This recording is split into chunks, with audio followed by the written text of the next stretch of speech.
rogue trader. I indeed have a request, rogue trader. The accursed servants of Chaos who assaulted this ship took the lives of your loyal crew members, and they orphaned many children, including the progeny of the brave officers who defended their posts until the bitter end. I don't know what customary practices there are for cases like this in Von Valancia's territory, but in the world I'm familiar with, the children of such brave souls could expect to receive some special consideration. Perhaps the rogue trader could meet with the orphans?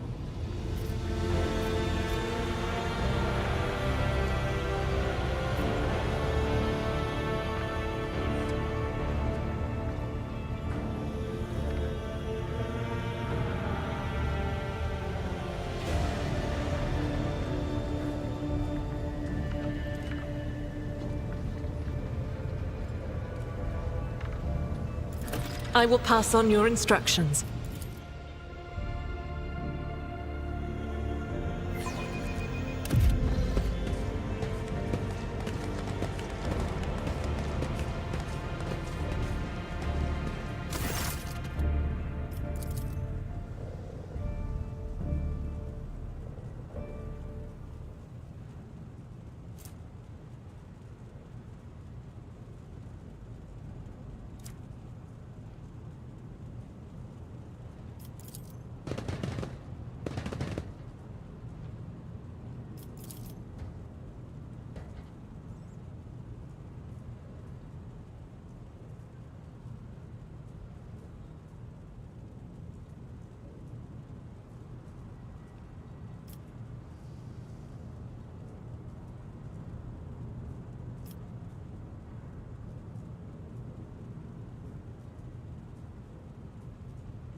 Lord Captain.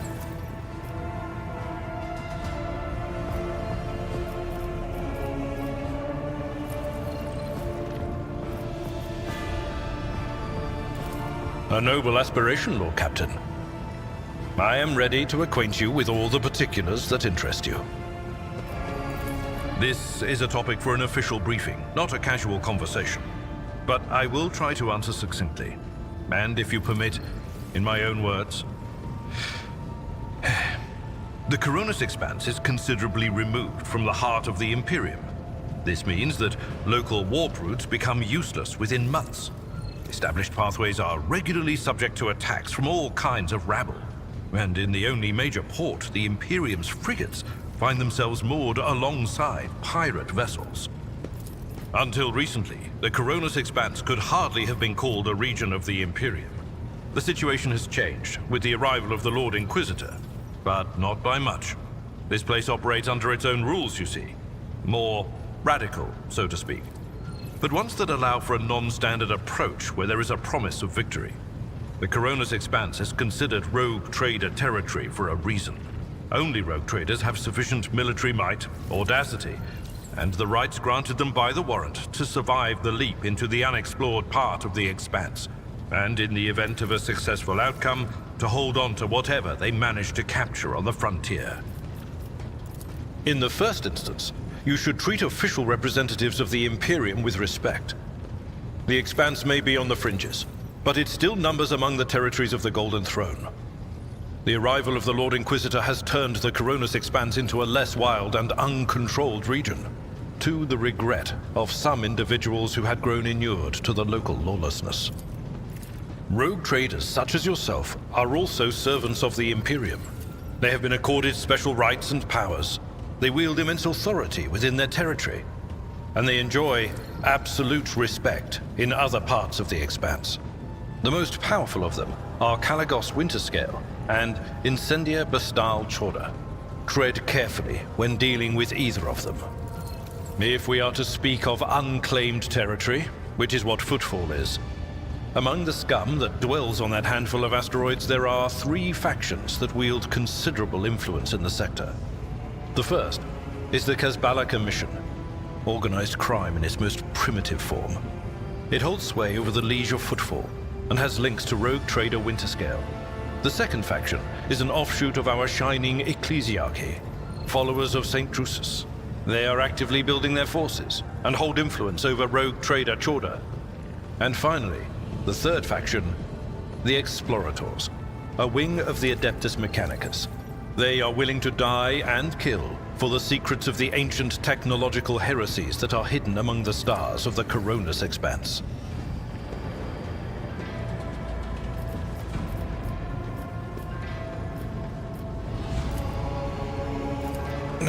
You know, Lord Captain, I am no admirer of fine art. But when we next find ourselves in a civilized port, with time to spare, I will promptly find an artist and commission a portrait of the individual to whom you refer, with a hole between the eyes. Conrad Voigtveer. That he committed his treachery and escaped with his life was an unforgivable oversight. We both served Lord Captain Theodora for many years, and we never saw eye to eye. He was brash. He was never afraid of assuming responsibility, and he willingly took on difficult tasks. I am loath to admit it, but the Von Valancius Protectorate continues to reap the fruits of his labors to this day. His service always garnered my respect. But everything else about him made me want to wring the neck of that two-faced snake. If you are taking comfort in the thought that we will hear no more of Conrad, prepare to be disappointed. You thwarted his plans, his meticulously plotted and nurtured treachery. He is sure to attempt to strike at you, and he will use his contacts and knowledge of the Protectorate to do so. The only question, Lord Captain, is whether you will be able to anticipate his next steps. As you wish, Lord Captain. As you wish, Lord Captain. What? I used to be an officer in the Navis Imperialis. No. Used to be is not quite right. It was not simply a job. It was my calling, the essence of my life. I was proud to serve Lord Captain Theodora, but in my heart and mind, I'm still an officer of the Imperium. I met Lord Captain Theodora on a mission where the Imperial Navy was providing reinforcement to the rogue traders' army on one of the frontier worlds. Our acquaintance was not easy. Working with people outside the Navy hierarchy has never been my strong suit. It was to my great surprise then, that after the mission's completion, I received a referral to leave my service in the Navy and join the rogue traders' personal council. It was a difficult choice for me. But I saw in the offer a chance to serve the interests of humanity even more effectively than in the Navis Imperialis. You do not need me to tell you just how remarkable a person Lord Captain Theodora was. I recognized her at once as a true leader and formidable creative force. One who had built a protectorate amidst the dangers and wildness of the Expanse. You could say there was no one among the naval command who was willing to impede the wishes of the rogue trader. To do so would be to risk their own position and their relationship with Theodora. Well, the Lord Captain possessed certain contacts in the Imperial Navy, contacts which she used to request help during the conflict on the border world, and which enabled her to make me an offer that resulted in my joining her retinue. The Navis Imperialis is an ancient institution with its own mandates and muster lists. On occasion, in the heat of an official briefing or an informal discussion, I violated those rules, determined to press my point.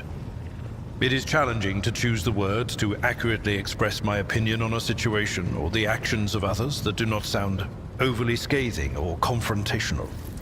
Many in command were inclined to view my manner of speaking as unbefitting a person of my rank. What? Lord Captain, any allegations of improper feelings or unsanctioned relations are utterly baseless and bordering on the insulting. Utterly baseless. I am a widower. I am a father of 4, and if my information is not outdated, a grandfather of 11. My family lives on Dargonus. None of my children express any eagerness or aptitude for serving aboard ship, and I would hardly have insisted that they follow in my footsteps. Of course. Lord Captain.